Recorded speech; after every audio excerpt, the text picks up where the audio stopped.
Então, pessoal, boa tarde, né? Vamos trabalhar agora na parte da tarde, também sobre ferimentos, certo? Vimos a questão do trauma, a parte introdutória de urgência e emergência, e agora nós vamos passar realmente para ferimentos, certo? Então, o que seriam ferimentos? Então, quando a gente para analisar ferimentos, a gente para prestar atenção que ferimentos, né, vem a ser qualquer lesão ou perturbação realmente em qualquer tecido com resultado de um trauma. Então, existe um atendimento imediato, né, e eficiente às vítimas realmente de qualquer tipo e origem de ferimento, para prevenir realmente lesões adicionais, né, agravantes realmente adicionais, além do controle de sangramento que deve se ter diante de ferimentos, certo? Então, os ferimentos eles podem ser classificados de acordo com a sua profundidade, certo? Que podem ser superficiais ou profundos.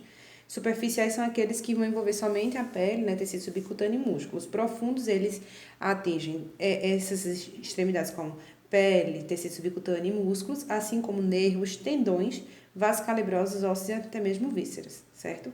Então, aqui é a comparação entre superficiais e aí deles mais profundos, certo?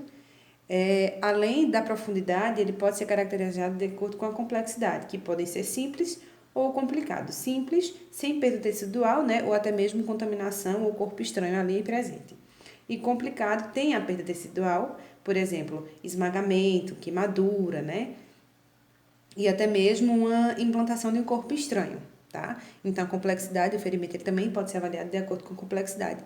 E aqui, né, mais vocês vão ver que um ferimento simples e um ferimento realmente de origem complexa, tá? Outra coisa também que é avaliada em outro contexto é a questão de contaminação, que pode ser um ferimento limpo, assim como um ferimento contaminado, tá? Onde o limpo não vai ter presença de sujidade, por exemplo, uma ferida cirúrgica, é um ferimento limpo, tá? A ferida cirúrgica é um ferimento limpo, enquanto que um ferimento realmente contaminado vai ter presença, né, de corpo estranho, né, ou até de micro-organismos de origem patogênica, tá? E aqui vem feridas limpas, feridas contaminadas e infectadas, tá? E outra variante também que pode ser caracterizada é a questão da natureza, né?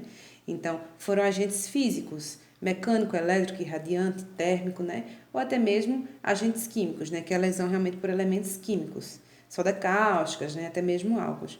E quanto ao agente agressor, né?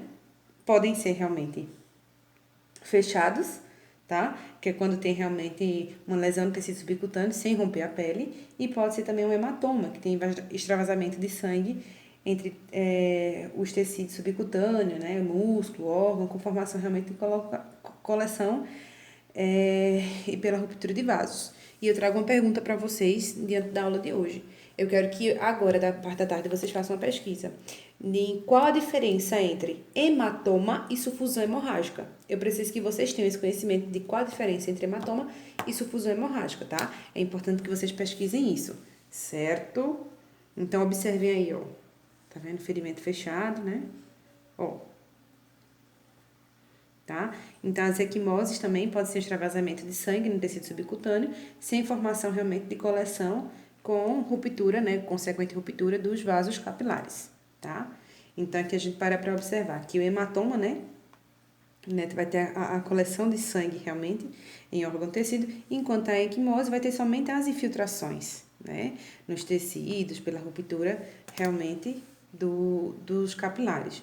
Então, a gente não pode confundir realmente hematoma com equimose, né? Hematoma não tem, hematoma tem coleção, enquanto equimose não tem. Aí as feridas podem ser abertas, né? Que são aquelas que vão estar ligadas diretamente à integridade da pele, certo? E podem ser realmente as feridas incisivas, cortantes, né? Que são protegidas realmente por agentes vulneráveis, cortantes, né? Afiados, né? Os perfurocortantes da vida. Então, são aqueles que são capazes de penetrar a pele produzindo uma ferida realmente linear. Podem ser contusas, né? Que é justamente quando consegue romper a integridade da pele, produzindo realmente feridas com bordas traumatizadas, né? Exemplo, pau, pedra, socos, entre outros ferimentos, né? Os perfurantes, como faca, né? E a própria arma de fogo também, tá? Lembrando que eles podem ser, os perfurantes, eles podem ser pérfuro contusa, né? Que é onde o agente for de superfície realmente romba, como por exemplo a arma de fogo. E pode ser pérfuro cortante, né? Como por exemplo a arma branca, certo? Que é a faca. Podem ser penetrantes, né?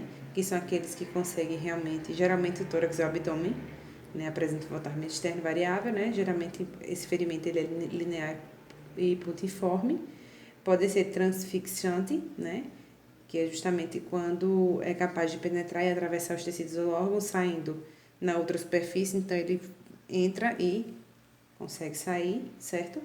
Podem ser escoriações ou abrasões, certo? Que quando tem aquele atrito, realmente a superfície é áspera e dura. Amputação de parte do corpo, né? Como amputação da mão, dos dedos, dos pés, certo? De outras partes do corpo, realmente. Lacerações, que é quando tem realmente essa pressão ou tração realmente do tecido, certo? Causando lesões irregulares. E aí a gente para ver como é a assistência de enfermagem, porque antes de qualquer coisa a gente tem que proteger contra o trauma secundário, então evitar que essa lesão, esse ferimento, ele se agrave, ele aumente, ou até mesmo evitar a infecção, né, que ele pode vir a ter, certo? Conter sangramento, é importante, e o mais importante é fazer a limpeza desse ferimento, cuidar desse ferimento, evitando realmente possíveis infecções. Então, é feito o atendimento do paciente, por mais que não seja uma vítima de trauma, seja de um ferimento, né?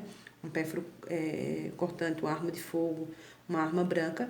Então, é importante que a gente siga o ABCDE do trauma, né? O X, ABCDE, vai avaliar o ferimento de acordo com a natureza e força que foi exercida para ter esse ferimento, né?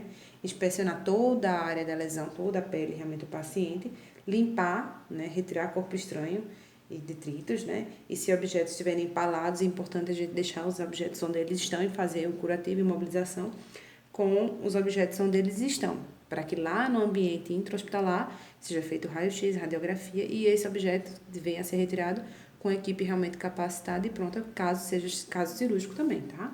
Porque lembrando que muitas vezes o objeto que está ali empalado é ele quem está contendo uma hemorragia.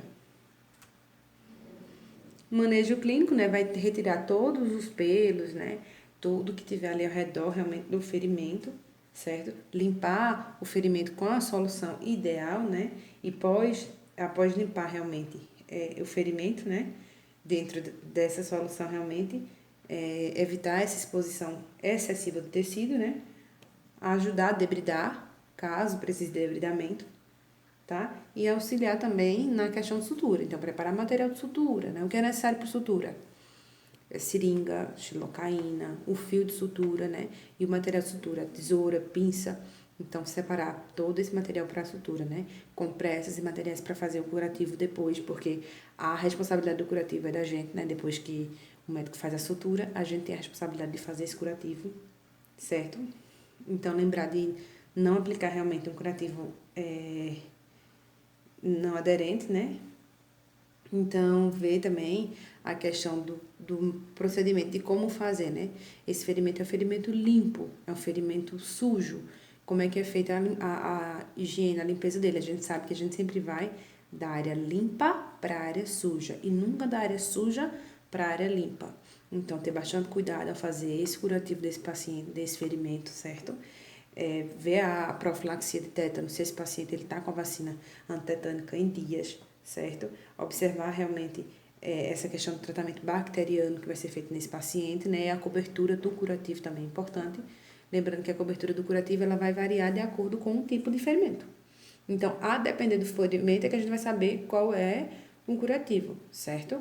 Então, muitas vezes é utilizada a profilaxia antibacteriana para evitar infecções. Então, é importante que a gente fique atento a isso, principalmente no contexto de prescrições médicas. Quais são as prescrições médicas diante disso? Tá certo, pessoal?